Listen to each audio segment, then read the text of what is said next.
Good evening and welcome everyone to our TIF Talk this evening. I know it's not Tuesday, it is Wednesday, but we do have a great special guest today, Dr. Cameron Ayub. Dr. Cameron Ayub, thank you so much for being here with us this evening. Thank you for inviting me. I appreciate it. Of course. My name is Andrea Millers and I'm with Endogastric Solutions. As you all know, this is a live event.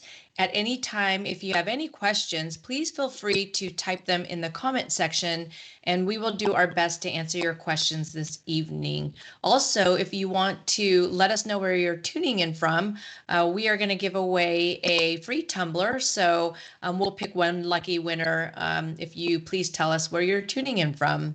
So before we start our program, I do want to give a little background on Dr. Ayub. He earned his medical degree from, I'm going to make sure I say this correctly, Khyber Medical College in Peshawar, Pakistan, and he completed his internal medicine residency at Greater Baltimore Medical Center, where he served as chief resident. His fellowship in Gastroenterology and Advanced Endoscopy was completed at Baylor College of Medicine in Houston. Dr. Ayub specializes in diseases of the pancreas, the bile duct, esophagus, including gastroesophageal reflux and Barrett's esophagus, and cancers of the digestive tract. He has a passion for teaching, research, and innovation in the field of advanced interventional endoscopy, and he holds several patents for novel endoscopic technologies. Dr. Ayub has trained numerous doctors in advanced endoscopy and has written and spoken extensively on these topics at nationals and international meetings. He practices Lenox, Oak, Lawn and Joliet, Illinois, and has been performing the TIF procedure for reflux since 2009. So welcome, Dr. Ayub, again, and thank you so much for being here with us this evening. Thank you, Andrea, for the kind introduction. It is an honor. It's an honor and privilege for me to be here today. I look forward to it. Fantastic. So let's go ahead and start talking, about what is GERD and what can patients, I was going to say look forward to, but they're not looking forward to. What types of symptoms would they feel if they were suffering from GERD? So GERD is a common condition. As many of you know, this is Esophageal Cancer Awareness Month, and GERD is one of the major etiologies of carcinoma esophagus. GERD, or gastroesophageal reflux disease, is described as a condition where there is reflux or regurgitation of stomach contents into the esophagus. It typically occurs when the junction between esophagus and stomach, which is called gastroesophageal valve, becomes loose. So I just drew a picture very quickly to give some concept to the audience about GERD. Here, if you can see this picture, here you see the esophagus and the stomach, and the valve here, as you can see, there is part of esophagus that goes inside the stomach, and it creates an angle to this side that's called angle of His. This valve is normally closed at a good angle here. So when the stomach pressure rises, the valve would close even if it was not normally closed. In patient with reflux, this valve becomes loose and looks much like this side here, where you can see that the area, there is no angle here. The valve is not pinched closed, it's wide open. So the stomach contents can reflux straight into esophagus, especially if intra-abdominal pressure was to rise. So stomach secretes hydrochloric acid. The lining of stomach, or what we call mucosa, is able to deal with acid and is used to that acid environment. Lining of the esophagus is a different lining and is not meant to deal with acid. So when stomach contents regurgitate into the esophagus, that leads to inflammation, chemical irritation, and later on can even progress to cancer, ulcers, strictures, etc. So that condition is called gastroesophageal reflux disease. Yeah, thank you so much. And the images is very easy to understand why that happens. And thank you again for bringing up Esophageal Cancer Awareness Month. You know, it's very important to raise awareness around that. And I'm glad you mentioned that. What do you generally suggest patients to do to manage their GERD symptoms? You know, even before any type of treatment option, what do you normally prescribe them to do? Right. So you brought up Esophageal Cancer Awareness Month. So if I might digress for a minute, Sure. I'd like to mention carcinoma esophagus is one of my research interests and passion. We at Silver Cross Hospital offers all sorts of treatment for this cancer, including photodynamic therapy, endoscopic dissection, resections, and some other laser treatment, in addition to the usual robotic surgery, chemoradiation therapy. Cancer of esophagus is the fastest rising cancer in the United States today.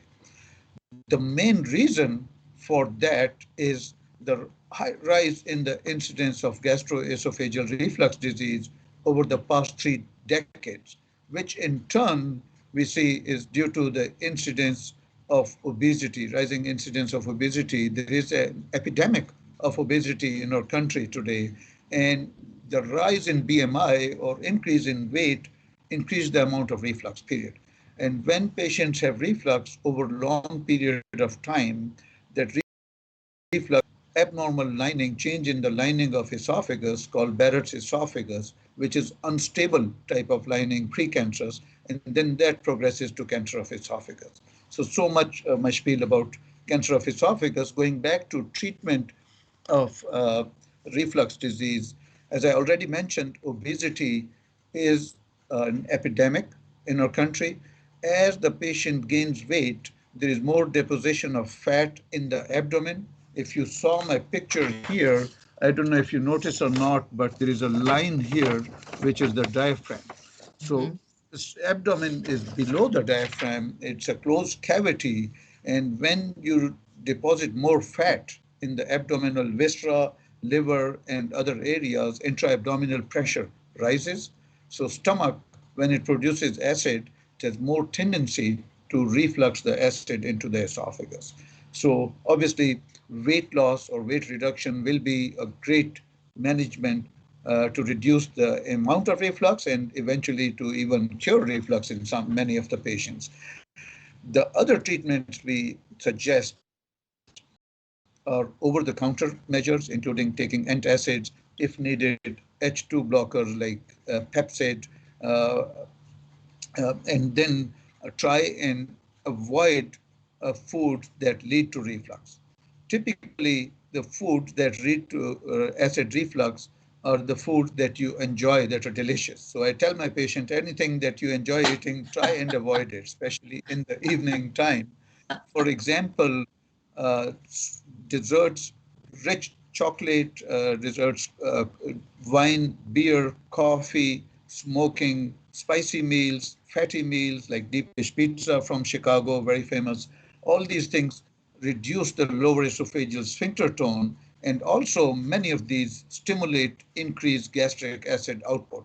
On top of that, many fatty meals also causes increased spasm of the pylorus, which is the other end of the stomach. So stomach does not empty easily because there is pylorus spasm. Lower esophageal sphincter relaxes, and stomach is producing more acid. So the environment is basically classic time when you will get reflux. These patients at night time get heartburn, reflux, cough, and they can even get aspiration, pneumonia, laryngitis, etc. Right, right. So try to avoid those. There is also the medical therapy, including proton pump inhibitors, which for the past, since 1988, when they were first introduced, have been the mainstay of medical treatment for reflux. Right. So that would be the general approach. Weight reduction, I think, is very important. Avoiding spicy meals, alcohol, tobacco, desserts, especially 3 or 4 hours before going to bed. It takes about 3 hours for stomach to empty. So I tell my patients, don't eat anything for 3 hours prior to bedtime. Try and eat your dinner 5, 6 p.m. if you go to bed at 9 or 10 p.m. and then the medication. Perfect. So I am seeing we're getting a lot of questions, and one of the common question is always, and I think this could tie into, you know, esophageal cancer awareness as well. If you think about this, it's the testing. What type of testing does a patient need to go through to determine whether or not they have GERD, A, and then B, whether or not there is a treatment option available to them because for their GERD, and then kind of tie that into the esophageal cancer. Is there a you get screened for a colonoscopy for colon cancer? Is there an actual screening for a standardized, if you will, screening for esophageal cancer? So there are several questions. The intelligent audience have tried 3 or 4 different questions here. So diagnosis of reflux disease initially is made by primary care physician. So patient, when they have heartburn, reflux symptoms, and there is, believe it or not, about 20 million patients in this country who have weekly reflux symptoms, and thus, by definition, have gastroesophageal reflux disease. They go to their primary care physician, primarily takes a history, physical exam, and in the absence of any so-called alarm symptoms, they start the patient on proton pump inhibitor. If patient's heartburn and other symptoms, regurgitation, nocturnal cough disappear, then that makes the diagnosis of gastroesophageal reflux disease. If patient thinks, this is by chance that I started taking proton pump inhibitor and now pantoprazole or omeprazole and now my reflux is gone, they can stop taking the medicine and symptoms will promptly return. So that's the initial way to diagnose reflux disease. If someone has reflux for 5 to 10 years, between 5 and 10 years history of heartburn, reflux symptoms, taking Tums or taking proton pump inhibitors, and they are over 50 or reach the age of 50, ASGE, or American Society of Gastrointestinal Endoscopy, recommends a screening endoscopy, upper endoscopy, to look for acid reflux and its complication, one of their dreaded complication called Barrett's esophagus. Barrett's esophagus, as I mentioned earlier, is a condition where the lining of esophagus changes to a precancerous type lining. It's a different lining, so we go biopsy and we're able to make the diagnosis. And these days, then we can treat Barrett's and prevent progression to cancer of the esophagus. Carcinoma esophagus, just to remind you, is one of the most lethal cancers known to mankind. So this cancer has 95% 5-year mortality. As a comparison, colorectal cancer have 35%, 30% 5-year mortality, and it's reduced, going down now as we are diagnosing it earlier and earlier. So this is a lethal cancer, and it's important to do the screening. Yeah. Treatment, the question also talked about how to diagnose and treat. So the endoscopy we also do earlier on if patient has red flag signs I mentioned. Those red flag signs would be difficulty swallowing, the food tends to get stuck, weight loss along with heartburn, or if patient is vomiting blood. Those are red flag signs. If patient blood count drops for some reason, that is also considered red flag sign. And under those circumstances, even at initial presentation, primary care would typically send the patient to a gastroenterologist, and they will perform an endoscopy to look for something more dangerous, some complication of reflux, like stricture or narrowing of the esophagus, ulcers, or cancer of the esophagus. Yeah. Treatment, I think the audience also asked about management or treatment. So we already mentioned the lifestyle changes. Here, initially, we start a proton pump inhibitor. But there are also other options, including surgery, different types of surgery, and transendoscopic treatments, including transendoscopic fundoplication, which is what sponsored tonight's talk. Yeah, perfect. Thank you. And so, there's other types of testing that always comes up, whether or not they have to have a manometry, the pH testing. Can you talk a little bit about that, if you don't mind? Good question. So typically, we would do pH testing and manometry as the further test if needed. If a patient is being considered for fundoplication, be it transendoscopic incisionless fundoplication or laparoscopic robotic fundoplication, then we normally do pH testing. This is a special device called Bravo probe that we place 6 centimeter above the gastroesophageal junction through an endoscope with the help of an endoscope, and it measures the esophagus pH or acidity. So it actually measures the amount of acid coming back into the esophagus over 48 to 92 or 96-hour period, either 2 days or 4 days. They're two different types. That is required by insurance if patient does not have established diagnosis of Barrett's esophagus. So then we do pH testing prior to fundoplication or prior to transendoscopic TIF procedure. Manometry is not a routine test. Esophageal manometry measures the muscle contractility of the esophagus. So in a normal person, when we eat food, even if we are hanging upside down, once you swallow a bolus of food, the esophagus contracts and milks it into the stomach. In some patients who have difficulty swallowing, that motility is affected. So then to check the motility and make a diagnosis of some form of motility disorder, we do manometry, but only in patients who have difficulty swallowing or food gets stuck in the throat or esophagus under those circumstances. Otherwise, manometry is not a routine test that we would do before TIF. All right, thank you for explaining that. So we do have, I thank you for asking the questions. We got some questions coming up, but before I want to get to their questions that are coming up on Facebook, can you explain or maybe explain how the TIF procedure works and what is it actually, or what does it stand for? So TIF stands for transendoscopic incisionless fundoplication. TIF was first approved in 2007. It is incisionless endoscopic approach to management of patients with reflux.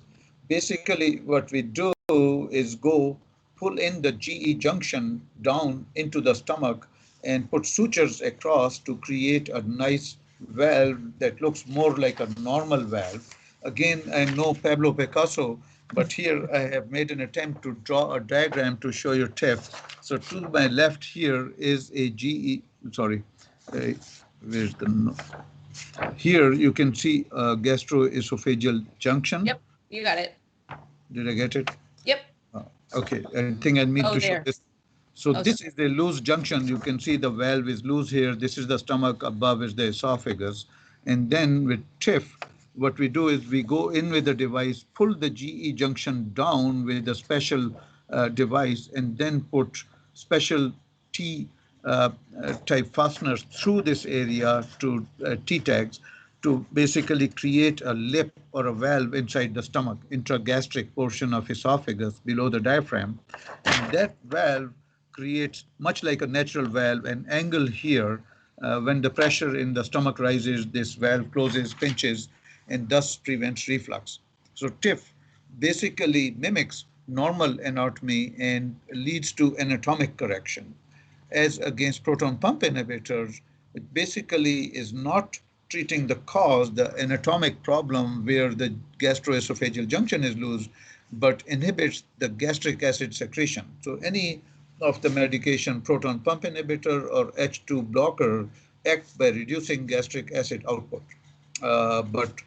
So that reduces the symptoms, but the valve remains loose. And if you stop taking proton pump inhibitor, the reflux comes back.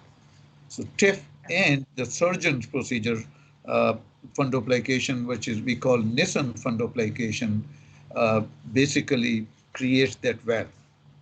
Perfect. Thank you. And we actually have a question from Matthew asking, why would I choose a TIF versus a Nissan? Is TIF better?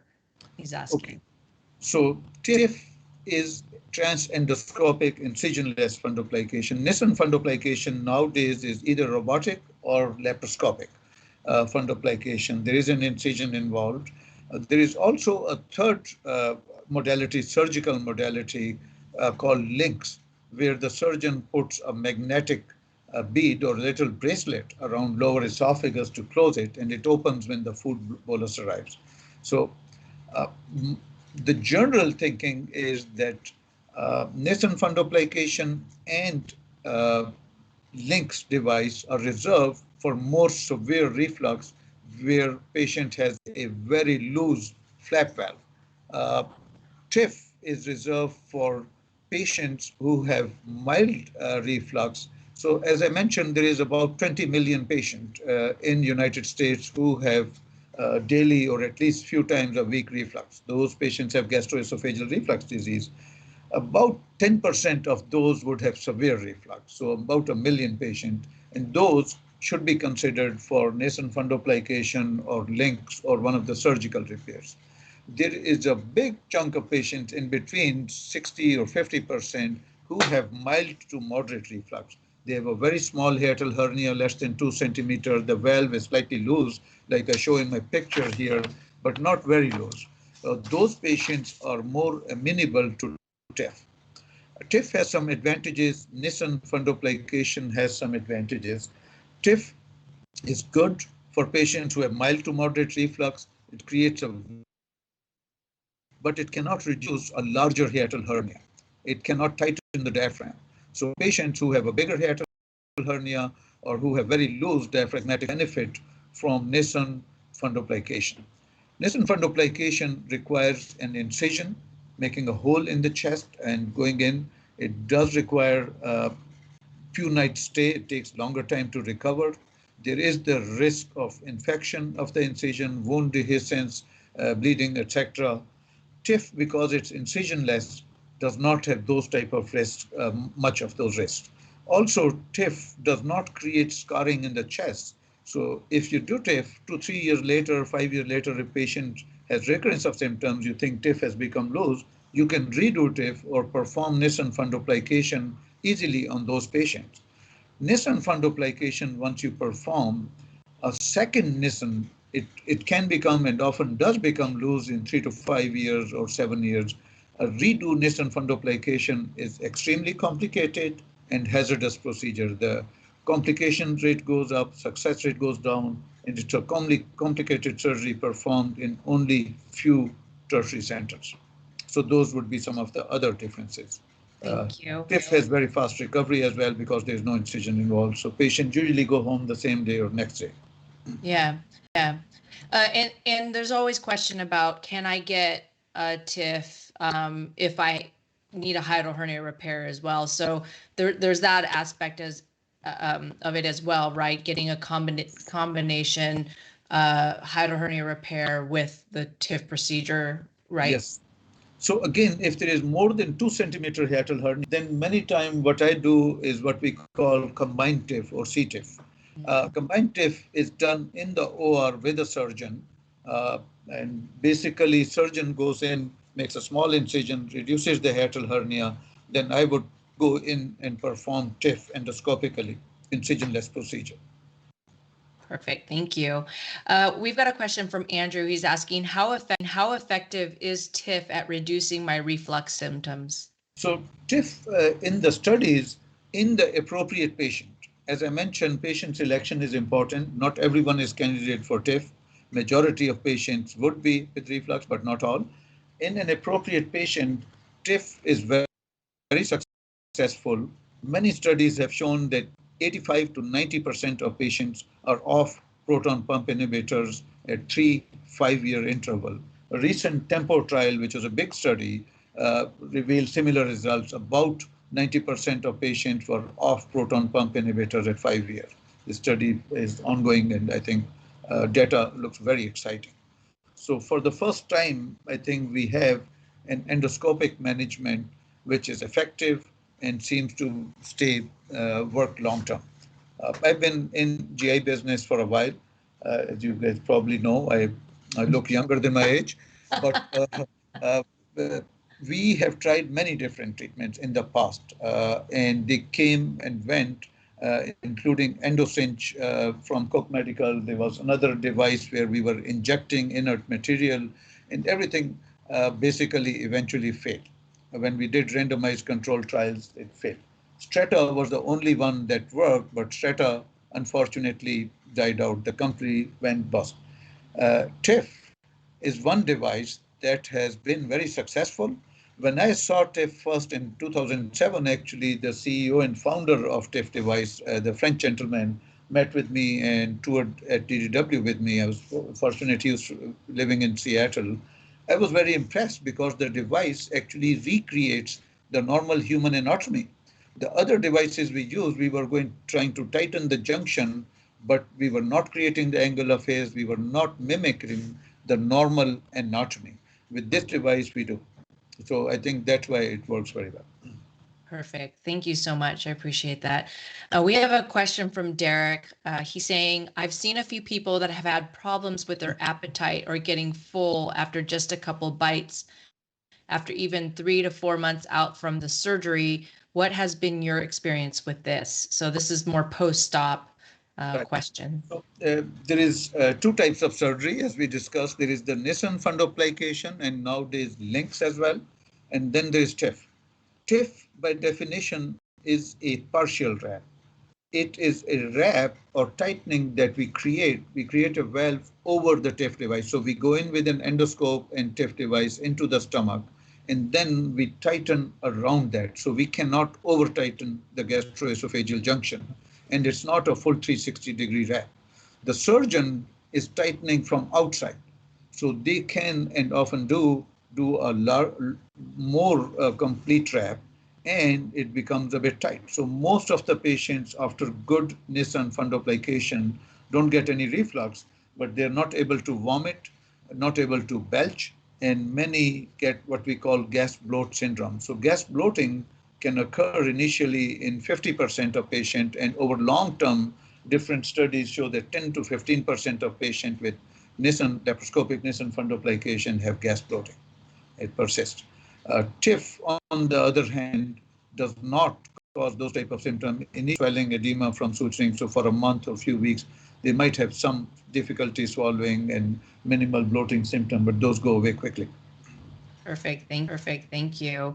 Let's talk a little bit about, the TIF procedure, what patients should expect if they have the TIF procedure, and what does the recovery look like? So, are they in the hospital overnight? Are they, what's their, we get a lot of questions about diet. What does that look like? And the recovery portion of it. Can I work out afterwards?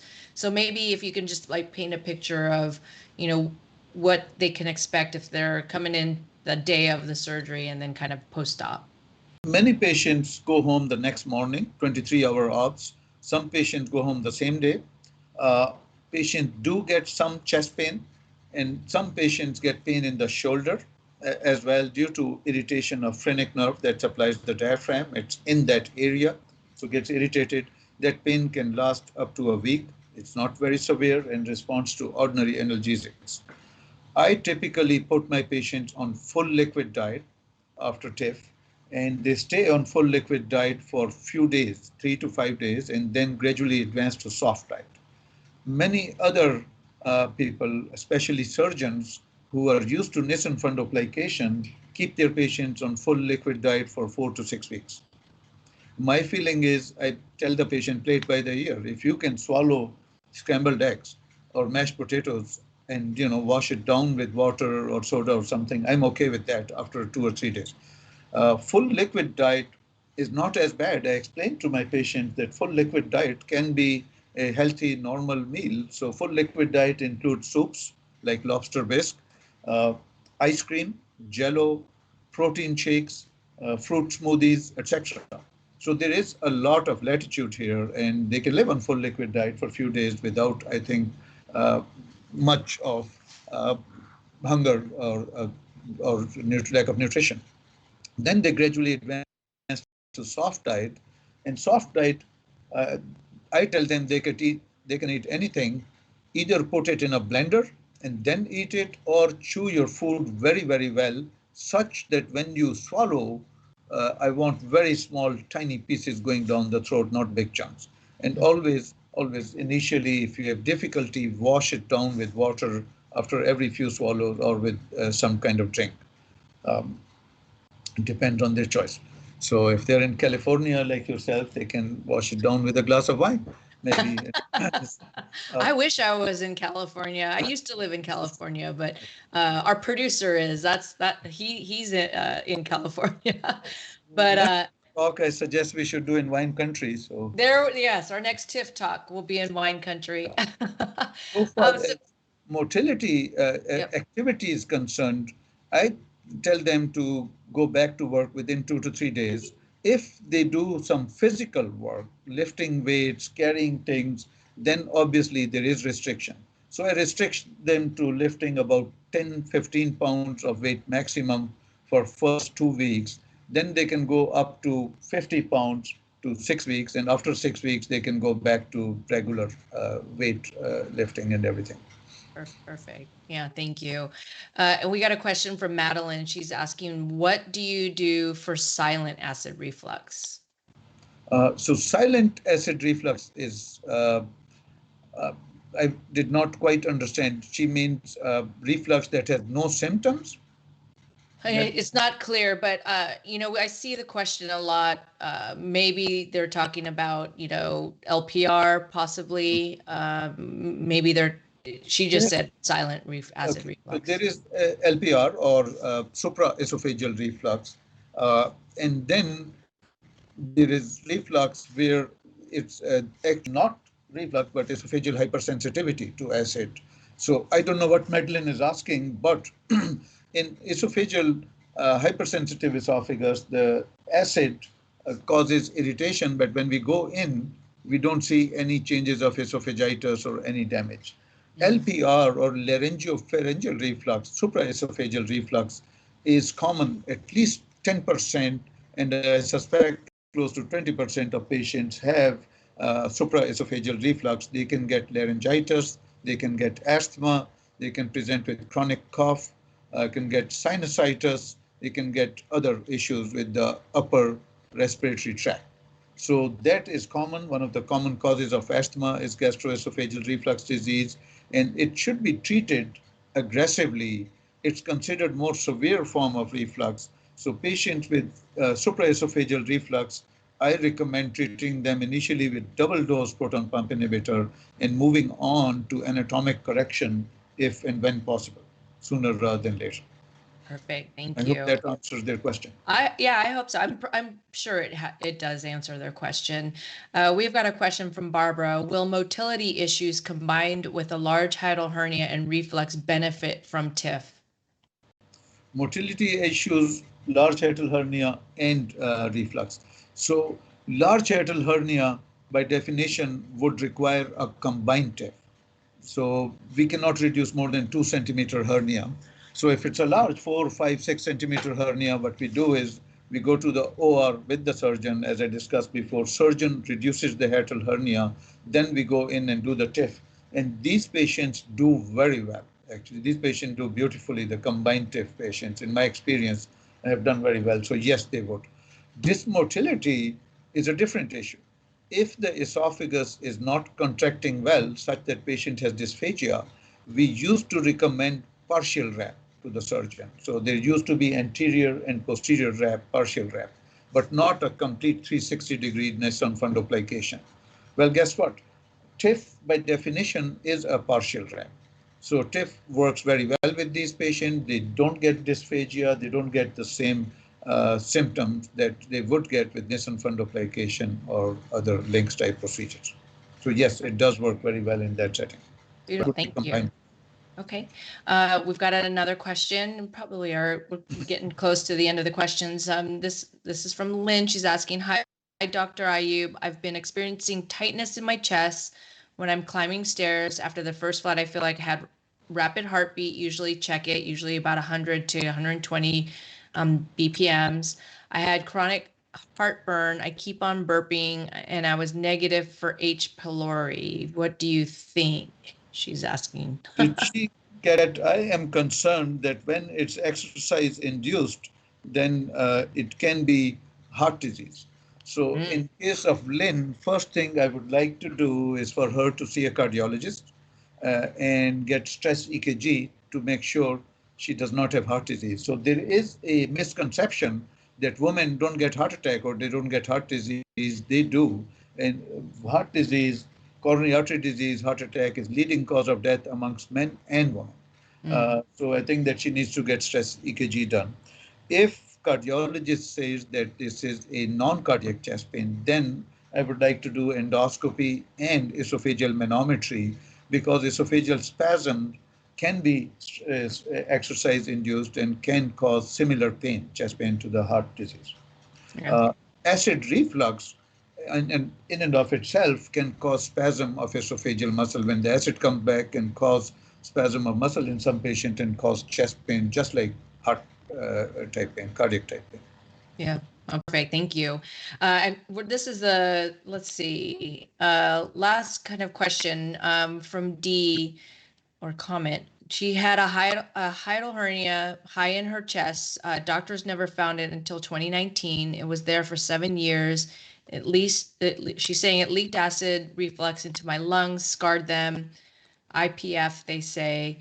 I had hernia repaired. I take OFEV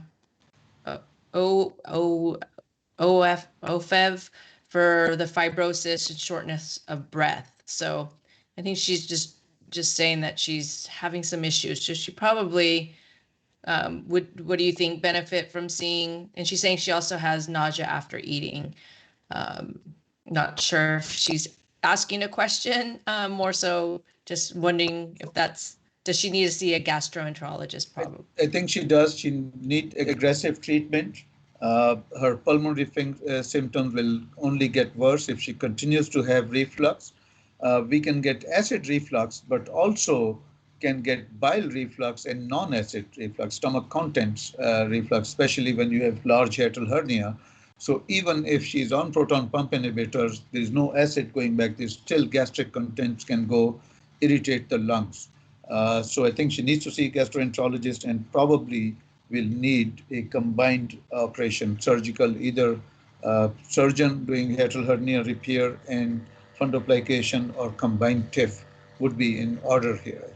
Perfect. Thank you so much. And we've got a lot of the people that have asked questions that you answered saying thank you. Lynn said thank you very much. So we appreciate that. Let's see. We got one more question. I think this is actually a good one from Nicole. She's asking, can someone still have the TIF done if they had gastric bypass or sleeve done? So sleeve and gastric bypass are two different situations. Gastric bypass is where stomach pouch is very, very small. They cannot have TIF, but gastric bypass by definition cures the acid reflux, because what you do is you exclude most of the stomach, especially the acid producing portion of the stomach, and then you attach the small pouch, top part of the gastric pouch, to small bowel, what we call a roux limb, a long limb. So the acid cannot come back here. Acid reflux is cured. These patients can still have reflux regurgitation type symptoms, and we can go and tighten the valve. I perform special procedures for these patients called anti-reflux mucosectomy or resection and plication, where I go cut out the mucosal lining and then suture the area to make it tight. It's not TIF, it's a different procedure, came from Japan. I'm one of the few in state of Illinois that performed that procedure and has been successful for these patients. For sleeve patients, again, TIF is a larger device, so we have to retrovert it or turn it around, do a full U-turn in the stomach, and it does not do that with sleeve. It's hard to do that. So with sleeve patient, again, I do ARMS or anti-reflux mucosectomy, the Japanese procedure, or another procedure that was described from UC Irvine called MAZE, where we go in and do ablation with laser argon plasma ablation followed by suturing. So either resection followed by suturing or argon plasma ablation followed by suturing in these patients with sleeve. Okay, thank you. I think this is the last question. It's a double question. Barbara's asking, she's saying, my mother died of pulmonary fibrosis and suffered with reflux. Are they related? And then she also asked, will hiatal hernia repair alone relieve reflux? So number one, yes, they can be related. In many cases, they are. If you have severe reflux, you can get pulmonary fibrosis. I have a patient that I saw today. I did scope on her today who is being evaluated for double lung transplant, has fibrosis due to severe reflux. And yes, hiatal hernia repair will help some, but I think with that, we need to do fundoplication depending on her anatomy, either transendoscopic or laparoscopic fundoplication or robotic fundoplication. But she will need fundoplication, which means tightening and reshaping of the gastroesophageal junction and pulling the hiatal hernia, meaning hiatal hernia means some of the stomach has gone above the diaphragm into the chest. So it's herniated. So pulling it down and suturing it into the stomach below diaphragm is called hiatal hernia repair. So she will need both hiatal hernia repair and fundoplication. Right. You're very popular, Dr. Ayub. There's a lot of questions coming up. So we'll get two more questions back in here. Madeline's asking, can reflux cause you to lose weight? And you did mention this earlier, but maybe you can answer it again. So the weight gain can cause reflux. Losing weight will help with the reflux.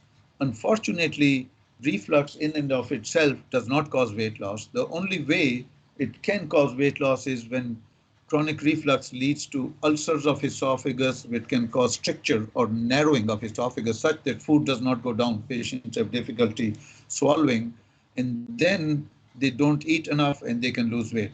The other situation is cancer of esophagus. Patients from chronic reflux can develop carcinoma esophagus, and those patients typically present with difficulty swallowing and weight loss. But reflux in and of itself does not cause weight loss. Perfect. Okay. Manai is asking, excuse me, I have chronic acid reflux and Barrett's esophagus and polyps in intestine. Do I have to do an endoscopy and colonoscopy every year? So no, the Barrett's esophagus, I think she can read more about it on my website, refluxchicago.com, www.refluxchicago.com. But Barrett's esophagus is a complication of reflux. What I tend to do with Barrett's is I go in and treat it with radiofrequency ablation or argon plasma ablation. If it's more advanced type of Barrett's, then I do endoscopic resection, place the patient on proton pump inhibitors. Once that Barrett's is gone, then we do fundoplication, and then they do not need any more every year endoscopy. Every 5 years at the most would suffice. Polyps in the small intestine is a different condition. For that, she will need probably colonoscopy if she has colon polyps a lot and small bowel polyps. Then we have to do some special testing to see if she has some genetic condition called familial polyposis or not, because small bowel polyps are not so common. Colon polyps are common, but small bowel are not. And I suspect she's mentioning small bowel polyps. So if it is just colon polyps, you need colonoscopy every 3 to 5 years. But if there's too many polyps, sometimes we do it after 1 year and then do it gradually lengthen the intervals. Perfect. Well, thank you. Well, that's about it for the questions that we have tonight. However, I do want to give you an opportunity to, give some last, your advice that you would give to these patients across the board. If they're suffering from GERD, what do you think? What do they need to do? What's your last words of advice? So I think that we have good treatment option in proton pump inhibitors. 10, 15 years ago, we thought it's a good long-term option. Obviously, first they need to do the general measures, including weight reduction, modifying dietary habits, avoiding smoking, alcohol, especially at nighttime, close to bedtime, and then proton pump inhibitor. Now there is growing press that proton pump inhibitors can cause increased risk of dementia. And some studies have come out and shown that it increases the risk of kidney damage, also increases risk of gastroenteritis and other stomach infections. So long-term proton pump inhibitor is going out of fashion. And in many patients, we have tendency now to move in and consider them for anatomic correction, including transendoscopic fundoplication, surgical Nissan Fundoplication, or Lynx procedure, if they are reasonable candidates for that. Also, long-term proton pump inhibitors can cause osteoporosis or osteopenia, thinning of the bones. And women after menopause are very prone to thinning of bone as well. In fact, if you go to nursing homes, the 80, 90-year-old, one of the common causes of death is either hip fracture or one of the spine fracture leading to pulmonary emboli and other complications leading to that. So bone thinning is a big problem, and proton pump inhibitors do reduce the bone density by affecting vitamin D absorption. So I think we are going towards anatomic correction. So do see your gastroenterologist, ask about the procedure options available. Endoscopic treatment is rather minimally invasive. It's slightly bigger procedure than upper endoscopy. It typically takes me 30 minutes to do a TIF. So consider those options rather than taking lifelong proton pump inhibitors, because those drugs are expensive. They have side effects. Many of the patients don't have complete response. They have partial response. And long-term, they can run into problems, including Barrett's esophagus and carcinoma esophagus. We think that proton pump inhibitors do not reduce the risk of cancer of esophagus currently. Yeah. So that's why I think they should talk to their gastroenterologist. If they want to visit Chicago, good city to visit in summer, refluxchicago.com. They can find my number. And I have spent a lot of time, last 20 years, research on esophagus, reflux disease, cancer of esophagus. So be happy to see them as well. Perfect. Thank you so much. Yes, if you are watching and you're in the Chicago area, you can look up Dr. Ayub and find him and schedule an appointment with him. If you're not in the Chicago area or you're somewhere else, you can go to gerdhelp.com. We do have a physician finder on there, and you can put in your city and state, and you'll be able to find a TIF trained physician in your area as well. So Dr. Ayub, we can't thank you enough for being here this evening and answering all of the questions that have come up and giving a great educational talk about GERD and the TIF procedure. So thank you for joining us this evening, and all of you who joined us, thank you for joining and thank you for your questions. We will have a special edition, if you will, TIF Talk next Tuesday. It's a 2-hour special, so get ready for that. We will be having a lot of special guests, including our own CEO of Endogastric Solutions, Skip Baldino.